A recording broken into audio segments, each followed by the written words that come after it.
Hello viewers, আজ আমরা 2023 সালের আইও মার্টিন ইংলিশ কোশ্চেন ব্যাংক ক্লাস 6-এর থার্ড সামেটিভ ইভ্যালুয়েশন টেস্ট থেকে মডেল অ্যাক্টিভিটি 3 তোমাদের যে স্কুলটা দেওয়া রয়েছে the Scottish church Collegiate School, তার সিন প্যাসেজ, আনসিন প্যাসেজ এবং গ্রামার পোর্শন ডিসকাস করব।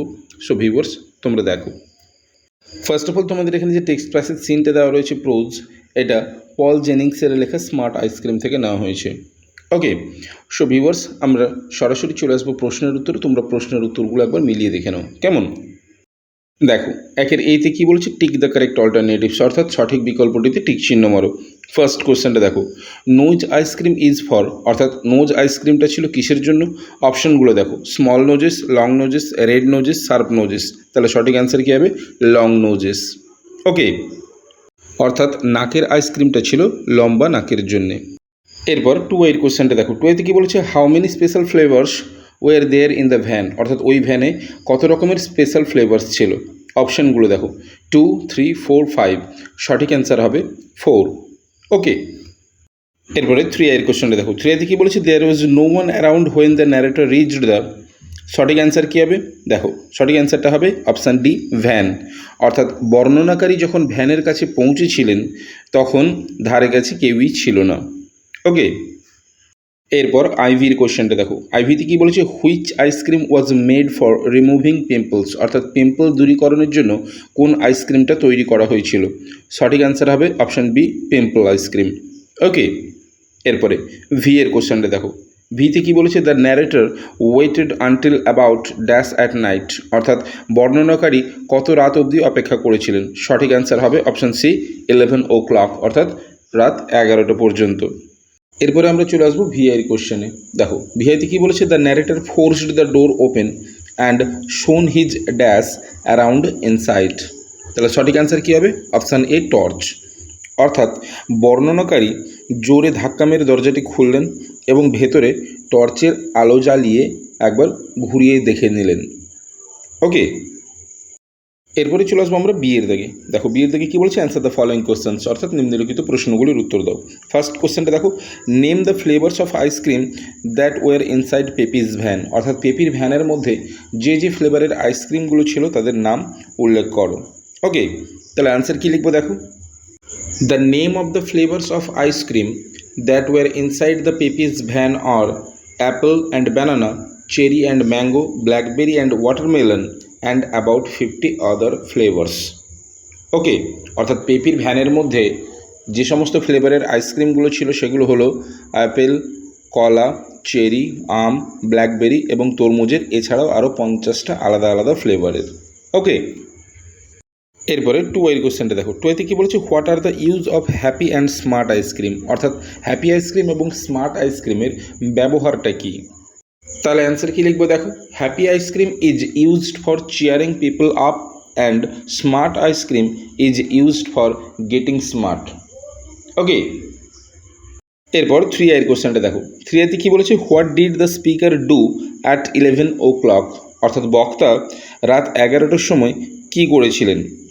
তাহলে অ্যান্সার কী লিখবো দেখো, at 11 o'clock the speaker crept out of the house and down to the Peppy's van, অর্থাৎ বক্তা চুপি চুপি বাড়ি থেকে রাত 11টার সময় বেরোলেন এবং সোজা পেপির ঠেলা গাড়িটির কাছে গিয়ে উপস্থিত হলেন।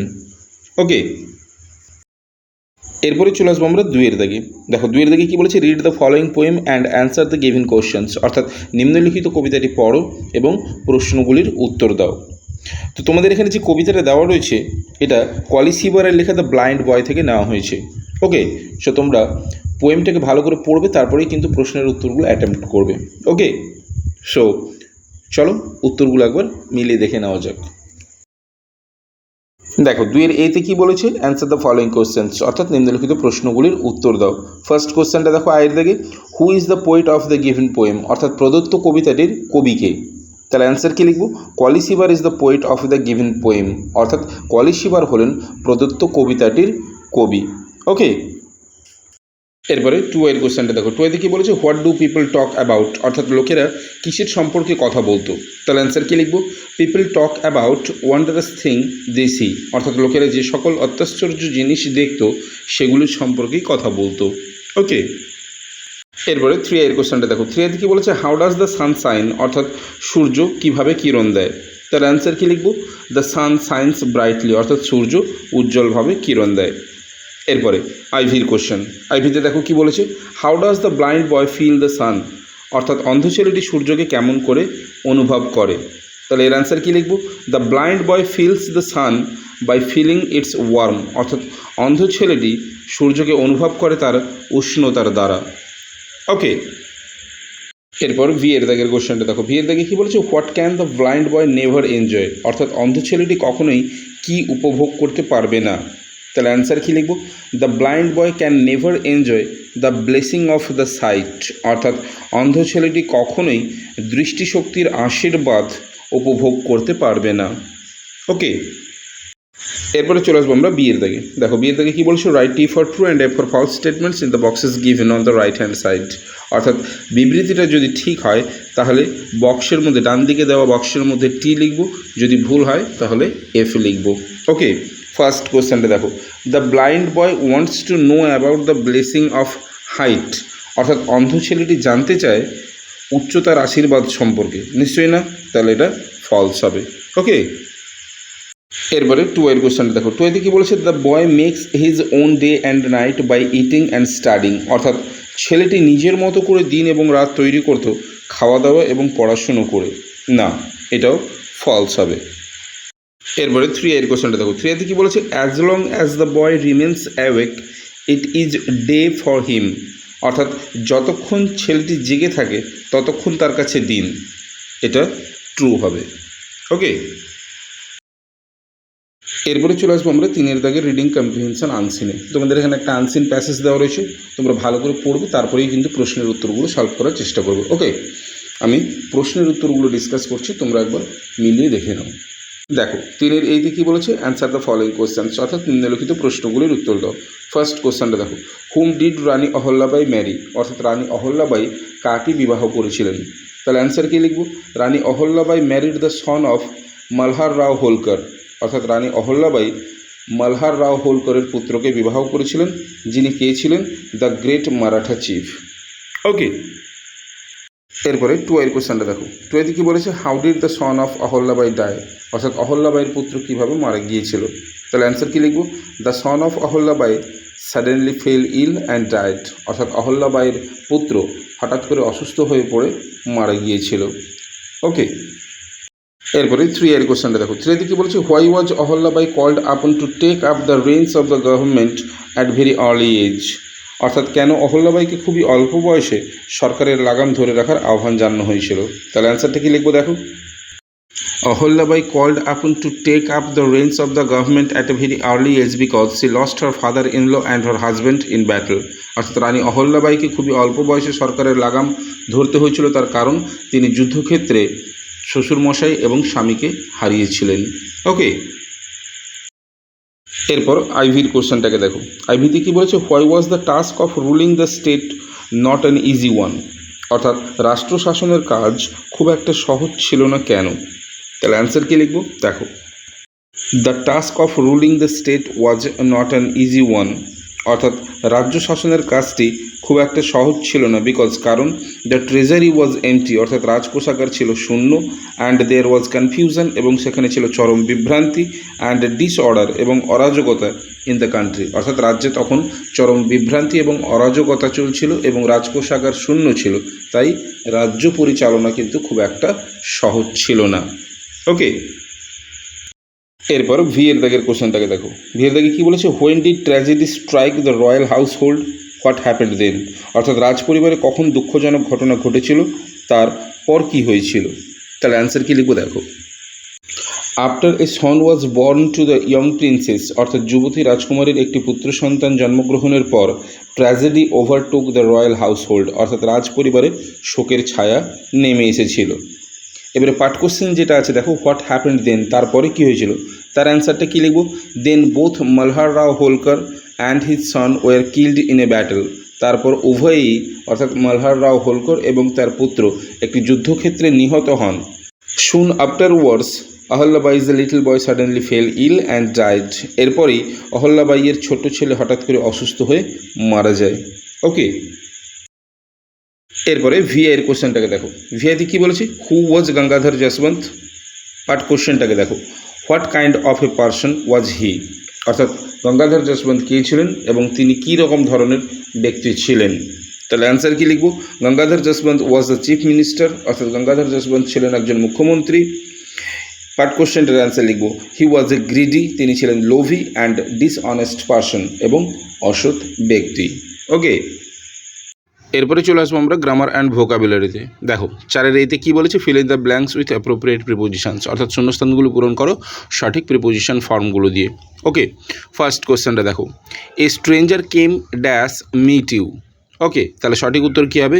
এ stranger came to meet you. এরপরে 2 কোশ্চেনটা দেখো। 2 কী বলেছে? He expired dash 5:50 PM dash Wednesday. নিশ্চয়ই তোমরা জানো সময়ের আগে অ্যাট বসে এবং বারের আগে অন বসে। তাহলে সঠিক অ্যান্সার কী হবে? He expired at 5:50 PM on Wednesday. এরপরে 3 কোশ্চেনটা দেখো। 3 কী বলেছে? My brother is suffering dash fever dash last Sunday. তাহলে অ্যান্সার কী হবে? My brother is suffering from fever on last Sunday. Okay, এরপরে চলে আসবো আমরা বিয়ের দাগে। দেখো বিয়ের দাগে কী বলেছে? Fill in the blanks with appropriate adverbs. বুঝতেই পেরেছো, সঠিক অ্যাডভার্ব ফর্ম দিয়ে ফিল আপ করতে হবে। ওকে, দেখো ফার্স্ট কোশ্চেনটা কী বলেছে? He is dash weak that he can not walk. এখানে কী হবে? He is so weak that he can not walk. এখানে তোমরা আবার TOO করে দেবে না। ওকে, এখানে শোই লিখতে হবে। এরপরে 2 দেখো। 2 কী বলেছে? This is my village, I was born here, অর্থাৎ এই আমার গ্রাম, এখানেই আমি জন্মেছি। এরপরে 3 কোশ্চেনটা দেখো। 3 কী বলেছে? হি সলভড দ্য সাম কেয়ারফুলি, অর্থাৎ সে অঙ্কটির সমাধান করলো যত্ন সহকারে। তোমরা কেয়ারফুলি না লিখে এখানে অ্যাটেন্টিভলিও লিখতে পারো। ওকে, অর্থাৎ সে অঙ্কটি মনোযোগ সহকারে সমাধান করলো। ওকে, এরপরে আইভির কোশ্চেনটা দেখো। আইভিতে কী বলেছে? My grandpa reads the newspaper. সঠিক অ্যান্সার হবে ডেলি, অর্থাৎ আমার দাদু বা আমার ঠাকুরদা প্রতিদিন খবরের কাগজ পড়েন। এরপরে কোশ্চেনটা দেখো। I had a meeting in the morning so I got up early, অর্থাৎ আমার একটি মিটিং রয়েছে সকালে, তাই আমি তাড়াতাড়ি উঠে পড়েছিলাম। ওকে, এরপর আমরা চলে আসবো এর দাগের ডু অ্যাজ ডিরেক্টেডে। ফার্স্ট কোশ্চেনটা দেখো। এ ড্যাশ অফ বুকস, কী করতে বলেছে? Direction, fill in the blanks with a collective noun, অর্থাৎ কালেকটিভ নাউন দিয়ে শূন্যস্থান পূরণ করতে বলেছে। তাহলে অ্যান্সার কী হবে? এ পাইল অফ বুকস। ওকে, এরপরে চলে আসবো আমরা 2 কোশ্চেনে। দেখো 2 কী বলেছে? This is dash world's longest river. Direction কী বলেছে? দেখো, fill in with an article বসাতে বলেছে। তাহলে হবে কি? This is the world's longest river, অর্থাৎ এটাই পৃথিবীর বৃহত্তম নদী। এরপরে 3 কোশ্চেনটা দেখো। 3 কী বলেছে? দ্য চিলড্রেন ড্যাশ, রুট ভার্বটা দেওয়া রয়েছে play in the field, present continuous ফর্মে করতে বলেছে ভার্বটাকে, তাহলে হবে কি? Are playing. ওকে, এরপরে আইভির কোশ্চেনটা দেখো। আইভিতে কী বলেছে? I have drawn the picture, present কন্টিনিউয়াসে ট্রান্সফার করতে বলেছে, তাহলে হবে কি? I am drawing the picture. Okay, এরপরে চলে আসবো আমরা ডি এর দাগে। দেখো ডি এর দাগে কী বলেছে? Find out the words from the unseen passage that mean the following, অর্থাৎ আনসিন প্যাসেজ থেকে নিম্নোক্ত শব্দগুলোর অর্থ খুঁজে বার করে নিয়ে লেখো। প্রথমেরটা দেখো, জব থেকে হবে কি? টাস্ক। এরপরে 2 দেখো। 2 রয়েছে কি? ভ্যাকেন্ট থেকে হবে এমটি। এরপরে 3 রয়েছে কেওস কথার অর্থ হচ্ছে বিশৃঙ্খলা, কেওস থেকে হবে ডিসঅর্ডার। এরপরে আইভিতে রয়েছে করাপ্ট থেকে হবে ডিসঅনেস্ট। ওকে, সো ভিউয়ার্স, এই ছিল তোমাদের 3 number model activity the Scottish church collegiate স্কুলের সিন প্যাসেজ, আনসিন প্যাসেজ এবং গ্রামার পোর্শনের সম্পূর্ণ ভিডিও। যদি ভালো লেগে থাকে তাহলে অবশ্যই লাইক করে দিও। এছাড়া তোমরা যারা আমার চ্যানেলে নতুন, অবশ্যই চ্যানেলটিকে সাবস্ক্রাইব করে রাখো পরবর্তী সময়ে এরকম আরও ভিডিওগুলি পাওয়ার জন্য। সো আজ এ পর্যন্তই, কথা হবে নেক্সট ভিডিওতে। Till then, by.